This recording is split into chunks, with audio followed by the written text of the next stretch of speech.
Друзья, всем привет! В этом видео я вам расскажу о том, что Соединенные Штаты Америки и Трамп не церемонятся с нелегалами и не будут церемониться с беженцами. Если вам эта тема интересна, смотрите видео до конца, и вы будете разбираться в этом вопросе. Дональд Трамп стал официальным президентом Соединенных Штатов Америки. Прошла его инаугурация, и сразу же он начал действовать, как пишут пресс-служба Белого дома. Он начал подписывать указы, причем очень много. Указы он начал раздавать в разных сферах, да, в общественной жизни, в том числе и в указы, которые связаны с миграцией, с беженцами и депортацией беженцев. Трамп в первый день в Белом доме подписал порядка 100 указов. Так, в рамках борьбы с нелегальной миграцией политик ввел чрезвычайное положение на южной границе США, облегчающее осуществление массовой депортации нелегалов. То есть реально начал бороться, как он в принципе и говорил в своей предвыборной кампании, что он будет жесткие меры вводить по отношению к нелегальным мигрантам.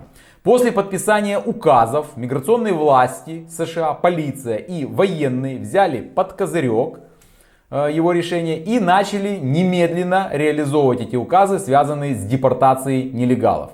В эту пятницу, которая была 2 дня назад, военные самолеты США выполнили несколько рейсов с мигрантами на борту.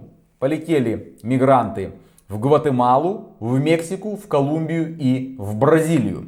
Власти Колумбии отказались принимать 2 военно-транспортных самолета Соединенных Штатов Америки, на борту которых находились мигранты из Колумбии, которых американские власти депортировали обратно. То есть вы видите, да, было на прошлой неделе принято решение, был подписан указ, в начале недели, в концу недели уже самолеты с мигрантами полетели. В итоге воздушные судна были вынуждены отправиться в Соединенные Штаты Америки обратно. Президент Колумбии Густаво Петро осудил действия США публично и подчеркнул, что мигранты — это субъекты права международного. Мигрант не является преступником, и с ним следует обращаться с достоинством, которое заслуживает человек. Я с президентом Колумбии абсолютно согласен.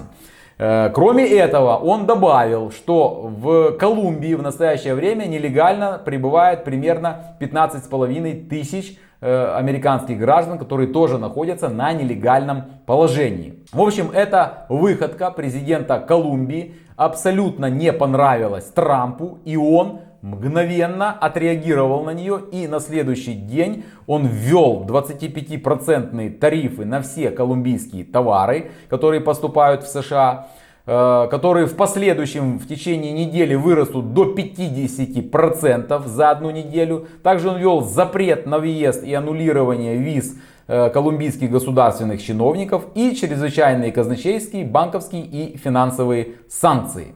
После такого решения, которое принял Трамп, президент Колумбии, конечно же, изменил свое мнение и изменил свое решение.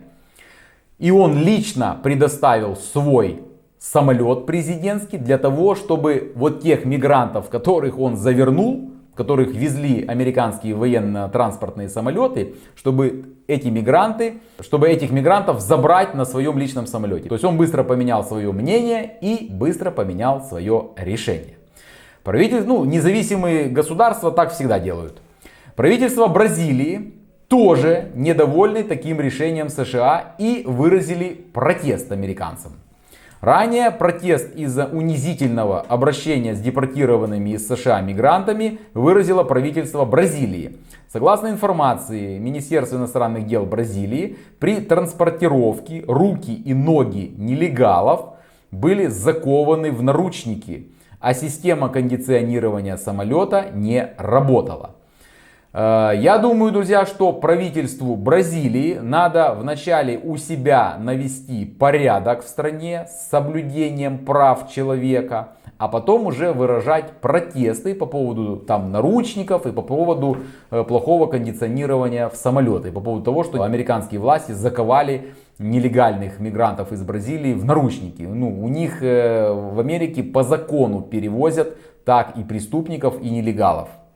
Это у них в нормативных документах это прописано. Как мы видим, Соединенные Штаты Америки и президент Дональд Трамп абсолютно не намерены церемониться с беженцами и с нелегалами. Я думаю, друзья, что в 2025 году, это только начало каденции Трампа, я думаю, что в этом году мы с вами очень многое интересное увидим, как Трамп будет осуществлять, реализовывать миграционную политику в Соединенных Штатах Америки. Особенно это будет касаться нелегальных мигрантов, которые пытаются попасть в США.